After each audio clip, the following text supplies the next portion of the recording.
1346 km de course, dont 565 chronométrés en 29 spéciales.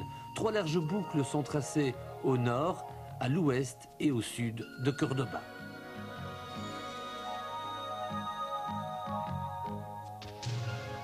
C'est dans les longues plaines désertiques au nord de Cordoba que va se disputer la première journée du rallye d'Argentine.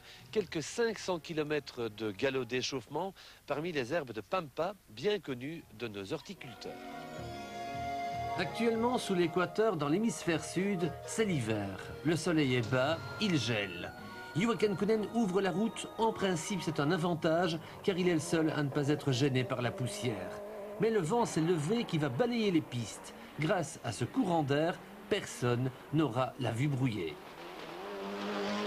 Carlos Sainz voit clair, il attaque et sur les 20 km de la première spéciale, il bat immédiatement Kankkunen de 4 secondes. Miki Biasion est décevant, il perd sèchement 12 secondes sur Sainz, l'Italien est mal parti.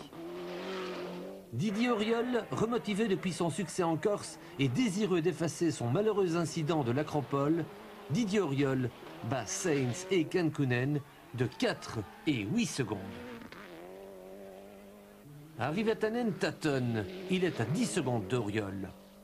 Mais il en est un qui les domine tous, c'est le guerriero Colin McRae. À 113 km/h de moyenne, l'Écossais survole Auriol de 3 secondes et Sainz de 7 secondes. Tous les autres sont rejetés à plus de 10. Bruno Thierry n'a pas de chance. Dans cette première spéciale, il subit une crevaison et roule en dedans de ses possibilités. En déséquilibre un peu partout, il effraie les foules argentines, mais perd 36 secondes sur Colin McRae. Le fils du président argentin, Carlos Menem Jr., est encore beaucoup plus malheureux que Bruno. Dès le premier mètre, sa boîte de vitesse éclate. C'est l'abandon après même pas une seconde de course.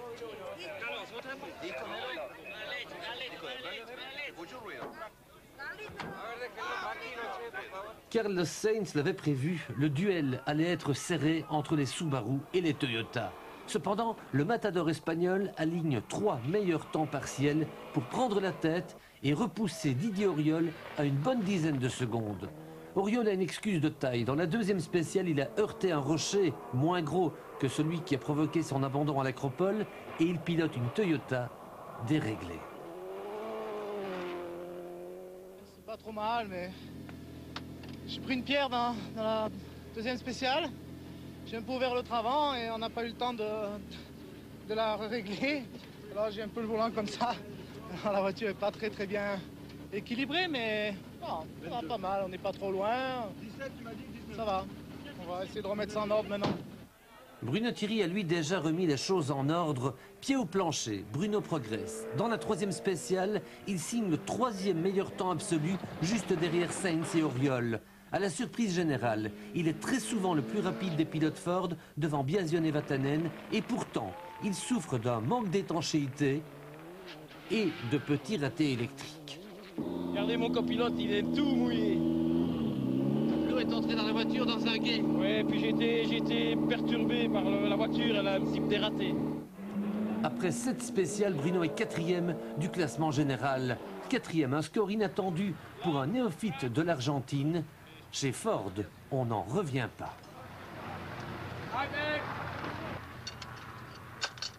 Vous êtes maintenant régulièrement le meilleur pilote Ford dans ce rallye d'Argentine. Oui, c'est exact. On fait maintenant, depuis les dernières spéciales, on est toujours le plus vite des 3 Ford Cosworth. Donc ça me fait moi extrêmement plaisir, bien sûr, puisqu'ils ont beaucoup plus d'expérience que moi sur la Terre. Et bien, j'espère que ça va continuer.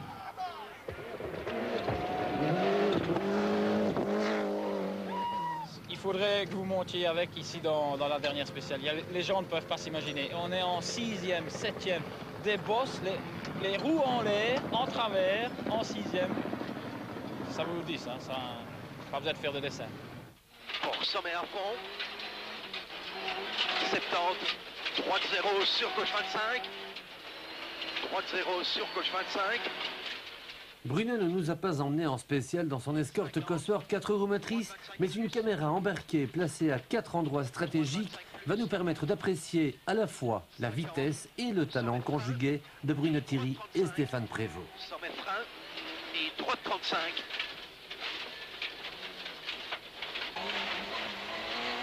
Gauche 25 moins, resserre 30 plus.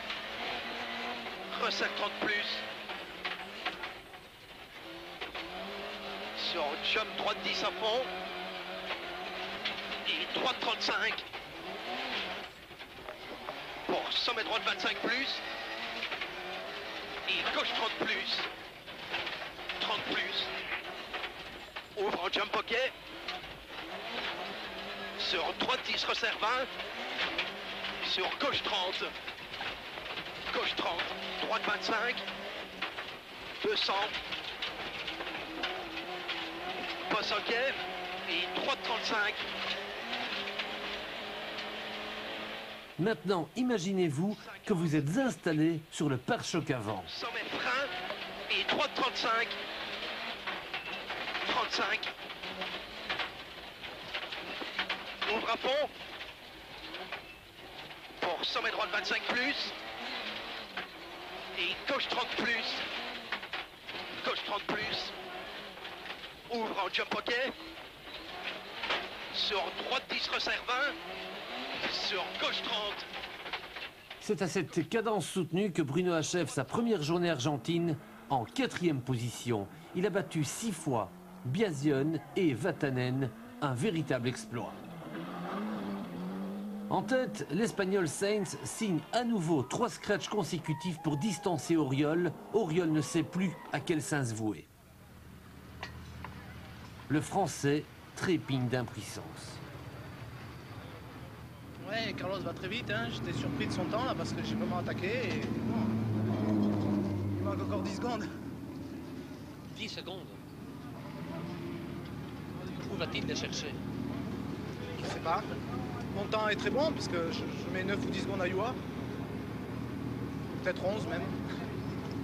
Les Subaru sont de plus en plus performantes.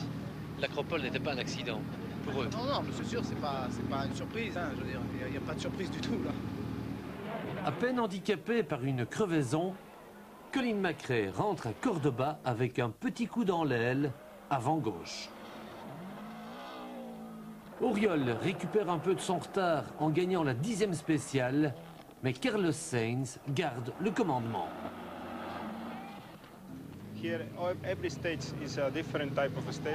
Demain, les spéciales seront très différentes et je ne serai pas à l'aise partout. Est-ce que vous prenez des risques? Oui, je roule quelquefois un petit poil trop vite.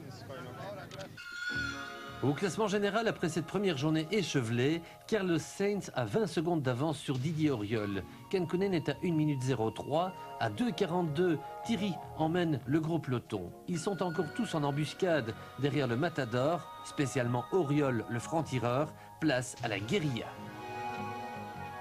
Deuxième journée du rallye d'Argentine, seulement 435 km de pampa et de folles chevauchées. Si hier, Carlos Sainz a été le plus rapide, aujourd'hui, Didier Auriol pourrait bien être le gaucho le plus rapide à l'ouest de Cordoba.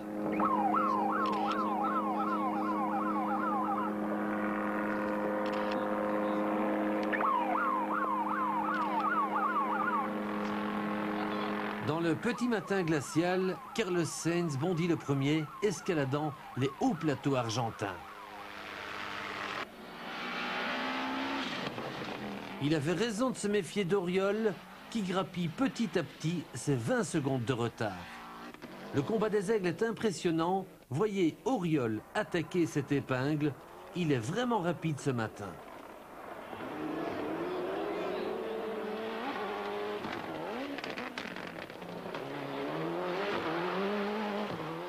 Auriol est fier de nous annoncer la bonne nouvelle qui le concerne.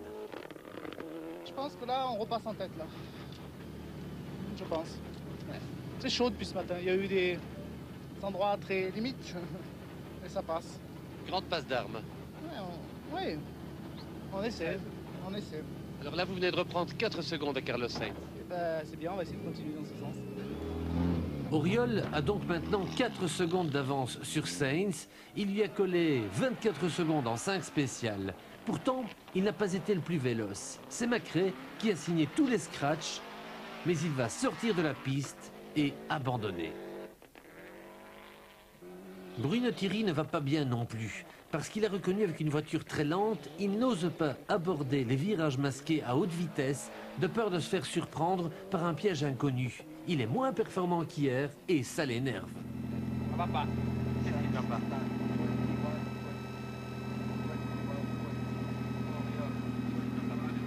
Qu'est-ce qui va pas? Je sais pas. Je sais pas. C'est pas un avantage de reconnaître avec une voiture de série. Je comprends pas. Moi, je crois conduire bien, mais...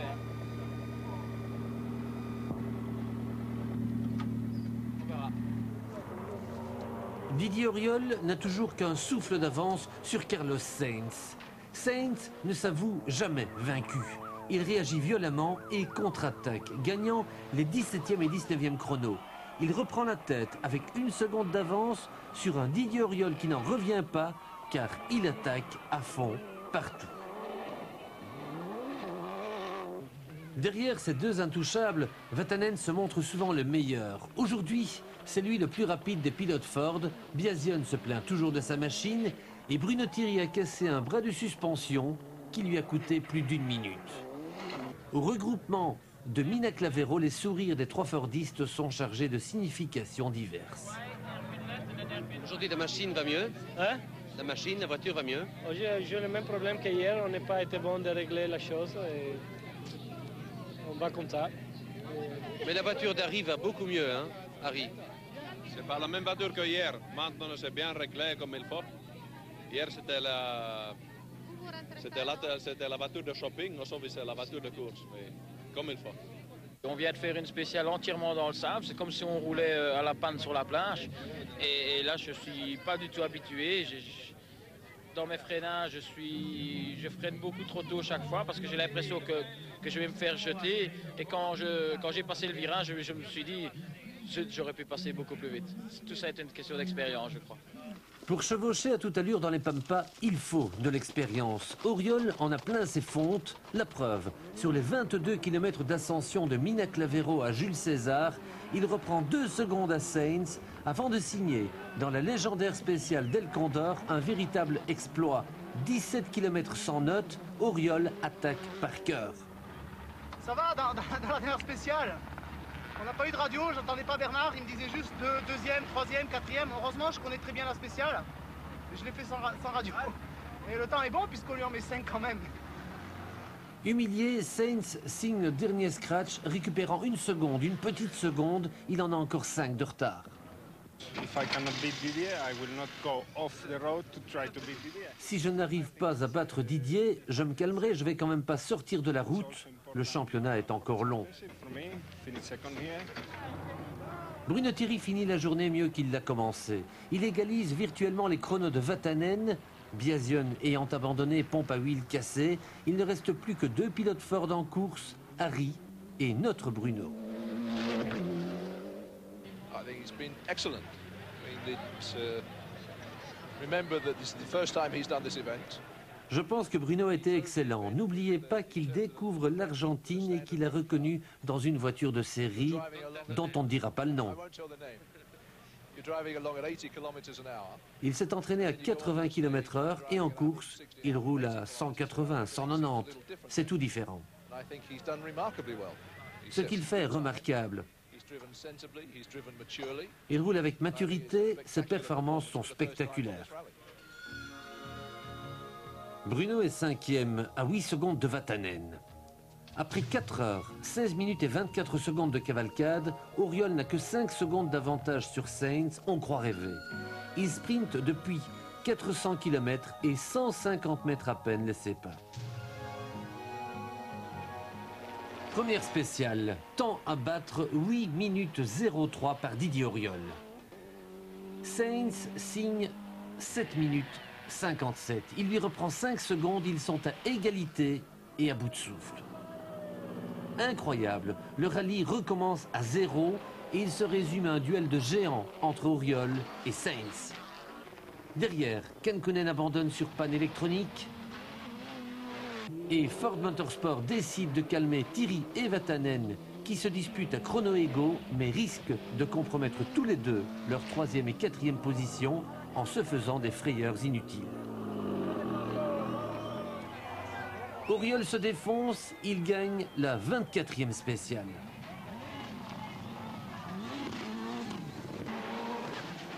Sainz réplique, il gagne la 25e spéciale et reprend le commandement avec 2 secondes d'avance sur Didier Auriol qui n'en finit pas de douter.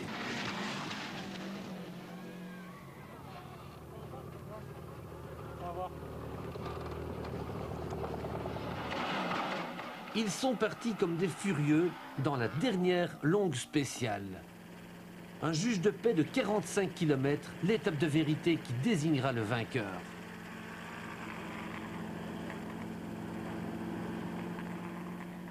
Didier Auriol jette ses dernières forces dans le combat, fustigé par son fidèle copilote Bernard Roccelli jusqu'à l'épuisement total. Bernard, vous avez été à fond là, hein? Un pare-brise. Réception d'une bosse, le pare-brise qui a explosé. Le pare-brise est effectivement déboîté et cassé. À 105 km/h de moyenne, Didier Auriol a signé 25-41. Carlos Sainz se bat contre le chrono, mais il échoue à 25-51. 10 secondes moins rapide qu'Auriol, il a perdu la bataille, il a perdu la guerre des étoiles, les étoiles des pare-brises cassés.